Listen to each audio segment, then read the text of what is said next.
All right, we're about a week and a half into the 2024-2025 NBA season, and I want to talk about some thoughts, early thoughts, overreactions, and things like that. And I'm going to go team by team with just some teams I wanted to talk about today. If your team's not mentioned, talk about it below. But yeah, the son of sports. Let's get into it. And I want to start with the Lakers because, well, Bronny and Braun are the intro for this. LeBron has been really, really freaking good, and it's probably the best situation he's had in LA in a few years just because of JJ Redick. I think Redick has done an incredible job of managing how LeBron is used. He doesn't have to exert too much energy in the regular season. He doesn't have to go all out in scoring. He doesn't have to affect the game and stabilize the Lakers offense that wasn't stabilized for the past few years. There are some issues with this Lakers team. They obviously have a ceiling. I think we all know that. They haven't made the playoffs as a non-playing team since 2020 when they won, and that is for a reason. They have not had good enough coaching, and their roster just has not gotten there. D'Lo is probably the biggest issue with the Lakers starting lineup, and they're going to have to figure out a way to maybe trade D'Lo for somebody.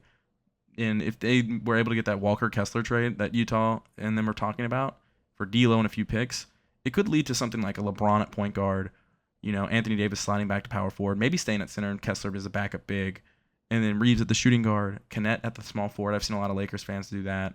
And then Hachimura and Davis. Or you could do LeBron, Reeves, Hachimura, Davis, and Kessler as a big lineup. That'd be a cool lineup in terms of defensive capabilities. I think Hachimura's looked a lot more improved this year. Reeves has thrived in a more ball handler role. And their two losses, I know Reeves, that was where Reeves struggled more, and D'Lo has just been their main issue starting. They have clear point guard issues outside of LeBron. D'Lo has not been great. Gabe Vincent has not been the player they signed him to be, and that was clear last year. And Hood Schifino that was a bad pick from the Lakers. From the moment he was drafted, the Lakers fan base was not happy about it. And I totally forgot the NBA does third-year options because his was just immediately declined. But yeah, let's move on. Denver's a really hard team for me to talk about because they won 2 years ago. And I know a lot of people are overreacting their losses, and I think there is a clear reason to overreact right now. They had these issues in the playoffs last year where they really just were not consistent in terms of everyone outside of Jokic and Murray. And Murray was not consistent in that second round. Murray struggled in the Olympics, and Murray's been one of the worst parts of this Nuggets team this year. But they just don't have a bench. They didn't have a bench last year. Bruce Brown, losing him sucked. Then you lost Kentavious Caldwell-Pope, and the one guy you had on your bench, Christian Braun, has to start. Their drafting and development has just not gone in their direction. Zeke Naji's not the player they desperately needed him to be. Same with Peyton Watson. It sucks. It sucks as a whole. And you're hoping somebody can develop here. You're hoping somebody can be something. Russ has given you a good game, and that was one of your big wins. But Jokic is on track to win the scoring title, where he might win MVP as like a 7th seed. He might win his 4th as a 7th seed. This is a clear year for somebody else other than Jokic to go get MVP, go be in that serious conversation, because this Nuggets team, there's a realistic chance they're like a 6th or 7th seed here. And I don't want to and obviously this is overreactions actually, so I do want to overreact. But yeah, like they still have a serious backup big issue. They don't have any scoring off the bench, consistent scoring off the bench, because Russell Westbrook has given you one good game. Everything else has been awful. And Jamal Murray, your second best player that you just gave a massive contract to, he looks out of shape. He looks like his injuries in the last few years have been nagging at him. His burst is gone, and his jump shot, he can't get open either. And it just sucks for him. All right, I'm going to go into the East real quick, just get this one out of the way too, because they're the champions in 2021, Milwaukee. They made a move last year for Dame, and there's a lot of people that are saying, well, they messed up the league. They messed up themselves. They screwed themselves because they traded Drew away, and now their defense sucks. And that is a big thing. Don't get me wrong. That is a big deal here. Their defense is awful, especially from the point guard spot. Any point guard can eat, and it's barbecue chicken for any point guard, honestly. And I have to disagree. I still think going to get Dame was the right move for him. What did you want them to do? Drew had serious consistency issues the last few years, and Drew's in a better role now to thrive. He's the 4th scoring option, sometimes the 5th. And that's for a reason. Chris has been hurt for years now. Chris can't be healthy for him. And people are like, Chris is washed. Well, when Chris plays, Chris is still a dog. In that Indiana series, he was the one chance of life. But his body can't handle it anymore. And when he comes back, this Bucks team still has a chance to be a top seed in the East, just because the East is weak. But they're 1-4 right now, and they've had bad losses. The Grizzlies are a team that has not started off the year great, have had some injury issues, and they whooped them. They lost to the Nets, the Bulls. I forget their other loss. Oh, no, it wasn't. It was Boston. It was close. Damon Giannis scored a lot of points. It was their best game together all year long. Maybe their best game together in general, and it didn't work. They have a negative record together. It's clear. The coaching staff doesn't know what they're doing. The players don't know what they're doing. There is no identity to this team, and everyone's saying that. Offensively, you fired Griffin because he doesn't use Giannis and Dame enough in pick and roll action. He doesn't utilize them properly. Giannis doesn't feel good off the ball. The same issues are there. It's just this is also the oldest team in the NBA. They have no depth anymore. Like, this is their last chance, and it feels like that's not even a chance. The Suns got lucky that the Bucks fired Budenholzer, because Budenholzer has been incredible for the Suns. Even his biggest critics in the content creator community have said he is in the conversation for Coach of the Year, and it's for a good reason. Budenholzer is an incredible regular season coach, and we're not going to talk about his playoff issues right now. We'll talk about his regular season. He has been able to create really good defenses while balancing an offense that has consistency, thrives on three-point shooting, and finds open guys.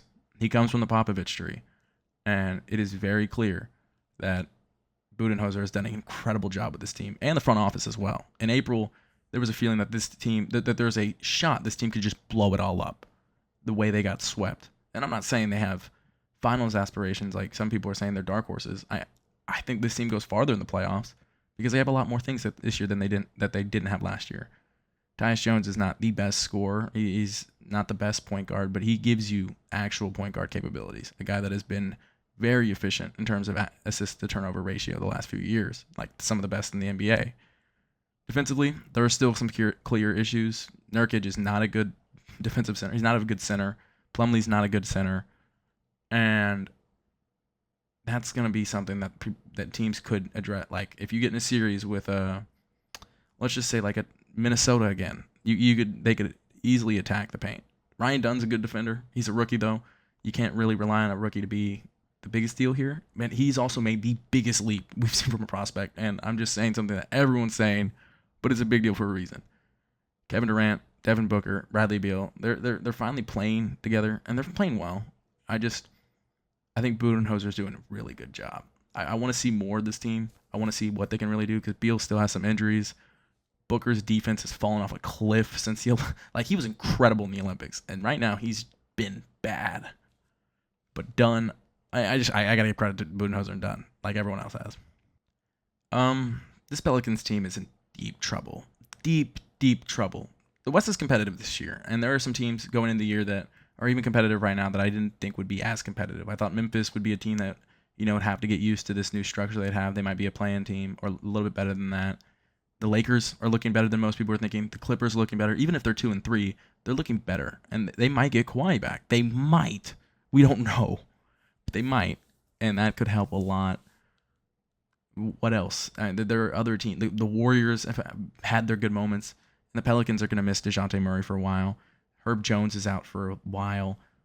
CJ McCollum is out for a while. So it's just Zion and Brandon Ingram, who clearly have no chemistry. Oh, also, Trey Murphy III is also out for a while.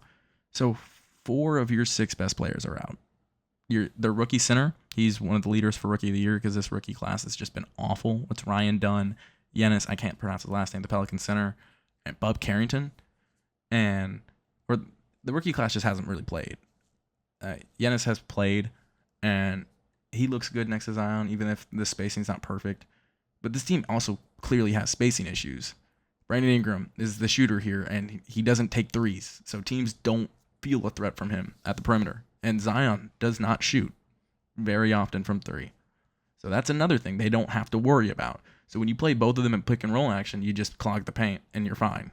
or you just play up close for Brandon to take some pull up midi, which is the most inefficient shot in basketball. I love middies. I love art, basketball art, but they're not. It's not the most efficient shot. A team would rather take a 2 over a 3 every single time, and that's for a reason. It's interesting because I was higher on this team going into the year, and I think health has really brought it lower. I know they don't love their coaching staff, and they have not done great. And the front office has not brought in a capable center. I know getting Giannis is a move for a center. It's just relying on a rookie center in a time where you're trying to win. I don't know what that's really going to do. Other than the Mavericks last year, who also had to trade for another center halfway through the year to just at least get a clear center rotation. I don't know. Pelicans, it's going to be rough. They're going to have to dogfight going forward solely because of this stretch that's going to come up. Like, they have struggled recently, and it's only going to get worse because they don't have anyone else outside of Zion and Brandon Ingram and Giannis. As for the Cavs, they're finally looking like the team I've been excited about for the last few years. Like the team that I really, really was hyping up because I thought of them as a team that could be really competitive in the East if everyone maximized their potential. Darius Garland's had a few stinkers, but he's been able to finally blend with Donovan pretty well. Like everyone was talking about in the offseason, if you're going to trade with the Cavs. Go get Darius or go get Jared Allen. Go get maybe Evan Mobley, who's up for an extension. Well, everyone's working. Like I was so excited about Kenny Atkinson because he's a guy that hasn't had a chance in recent years. And he's a guy that's played with 2-guard lineups before or coached 2-guard lineups. And he's been great. He's been really good. And it's not just them. Mobley has looked finally like a much improved player compared to before. He's finally taking real threes. He's finally being a threat from the perimeter. He's finally using his physicality and height on guys. He does that on defense. He's one of the best players in basketball on defense. But offensively, he's finally taking a step people have been waiting for. And Atkinson's just done an incredible job. If I was to have an overreaction here, I'd say I'm going to say what everyone's saying. They're the team in the East that gives the Celtics a shot. They are. And in that series, I don't remember. I think maybe it was 5 games. I remember Donovan getting hurt. They made it difficult for Boston. They are a team that matches up well with Boston. Let's just say that. And Detroit, they are 1-5. They are the worst fourth quarter team in basketball. And there's already Pistons fans posting he's going to request a trade in the offseason now that he has a contract. I understand. Bickerstaff has done a good job for now, though. I think, yes, the losses suck. They are the worst fourth quarter team in basketball. And it hasn't been great. But Cade and Jaden look incredible together. They do. Like, it works. It blends well. Cade still has a turnover issue, yes. But Cade is using his physicality more often. He's taking more threes. He's finally embracing, like a skinnier, faster Luka role. It's like a 70% of Luka, 80% of Luka, but faster and skinnier. He's not going to be better than Luka. That's not what I'm saying. I'm just saying he has a lot of tools like Luka, just a little bit of a lesser degree. Ivy, he's really coming into his own now that he's getting the minutes and the role that he should have had in the first place. And it's easier for them to play because you finally have guys around you that can shoot. A Malik Beasley, a Tobias Harris, a Tim Hardaway Jr. And yeah, I know a lot of people are clowning on the Pistons today, and it's probably the wrong day to hype up the Pistons and be excited about them going forward, especially with their pick not.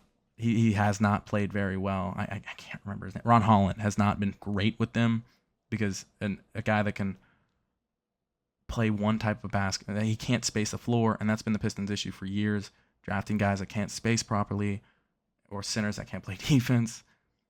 But this team has potential to be something in the future, not this year. I know that. But you just got to embrace, yeah, you're bad. You're a bad team. Okay, we're not there yet. But at least embrace being the team that is bad, but is taking real steps. Build something. Be the other team in Detroit. Honestly, that's what is reminding me in my head. Yeah, we're bad, but we're going to beat the crap out of you. And if we get beat, you're getting beat too. We're going hard, and that's what I want this team to see from this team going forward. And the final team I'll overreact to a lot. I was thinking about the Mavericks or talking about the Rockets, and there are things to talk about. Actually, let me say that too. Rockets have way too many young guys, and they desperately need to give some of these guys some minutes. Shepard's not getting any. Amen Thompson doesn't feel like he's a part of this team fully, and I get it, but they need to clear some minutes up with Van Fleet and Brooks to give these guys minutes desperately. They need to. Okay, sorry. Celtics. Yeah, they're clearly the favorites. Like, they're clearly the best team in basketball. They're clearly the blueprint for how basketball is going to be going forward. They're an incredible team. They are. They don't even have Porzingis, and they're still dominating. I think it's clear. They won the championship pretty easily last year, and you can say there were injuries in that playoff run or a lot of things. They won it. They beat a Mavericks team that went through the West, and yeah, I mean, you got to commend them. I think they're going to win again. Like, I seriously, right now, don't see a team other than OKC that can take it to them. Oh my God, OKC too.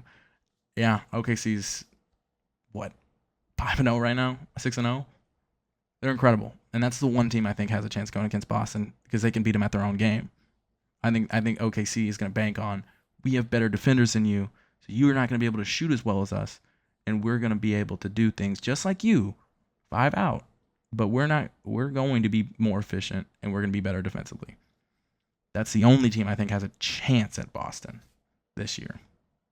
And yeah, those are some of my thoughts. I mean, there are definitely other teams to talk about. I didn't include the Knicks or the Mavericks or the Magic with Paulo being out for a while, or the Rockets. I know, and then I went on a tangent about OKC.